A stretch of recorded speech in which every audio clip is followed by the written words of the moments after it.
राधे राधे दोस्तों, श्रीमद् भागवत कथा के अगले एपिसोड में आपका स्वागत है। उदार शिरोमणि वासुदेव, अक्रूर, उग्रसेन, अद्भुत पराक्रमी बलराम, प्रद्युम्न, चारुदेशन और जाम्बवती नंदन सांब ने जब ये सुना कि हमारे प्रियतम भगवान श्री कृष्ण आ रहे हैं, तब उनके मन में इतना आनंद उमड़ा कि उन लोगों ने अपने सभी आवश्यक कार्य, सोना, बैठना और भोजन आदि छोड़ दिए। प्रेम के आवेग से उनका हृदय उछलने लगा। वे मंगल शगुन के लिए एक गजराज को आगे करके स्वस्त्ययन पाठ करते हुए और मांगलिक सामग्रियों से सुसज्जित ब्राह्मणों को साथ लेकर चले। शंख और तुरही आदि बाजे बजने लगे और वेद ध्वनि होने लगी। वे सब हर्षित होकर रथों पर सवार हुए और बड़ी आदर बुद्धि से भगवान की अगवानी करने चले। साथ ही भगवान श्री कृष्ण के दर्शन के लिए उत्सुक सैकड़ों श्रेष्ठ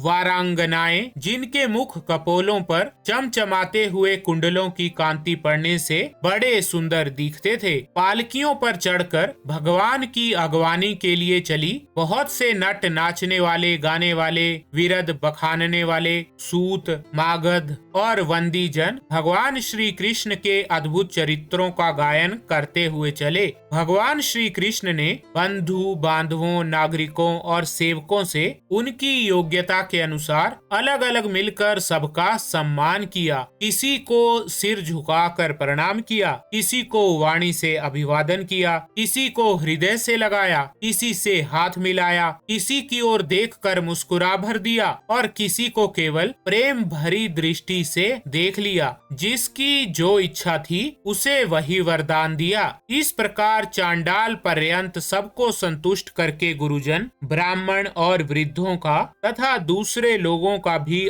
आशीर्वाद ग्रहण करते भगवान श्री कृष्ण ने नगर में प्रवेश किया। शौनक जी जिस समय भगवान राजमार्ग से जा रहे थे, उस समय द्वारिका की कुल कामिनियां भगवान के दर्शन को ही परमानंद मानकर अपनी अपनी अटारियों पर चढ़ गई। भगवान का वक्ष स्थल मूर्तिमान सौंदर्य लक्ष्मी का निवास स्थान है। उनका मुखारविंद नेत्रों के द्वारा पान करने के लिए सौंदर्य सुधा से भरा हुआ पात्र है। उनकी भुजाएं लोकपालों को भी शक्ति देने वाली हैं। उनके चरण कमल भक्त परमहंसों के आश्रय हैं। उनके अंग अंग शोभा के धाम हैं। भगवान की इस छवि को द्वारकावासी नित्य निरंतर निहारते रहते हैं, फिर भी उनकी आंखें एक क्षण के लिए भी तृप्त नहीं होती। द्वारका के राजपथ पर भगवान श्री कृष्ण के ऊपर श्वेत वर्ण का छत्र तना हुआ था। श्वेत चंवर डुलाए जा रहे थे।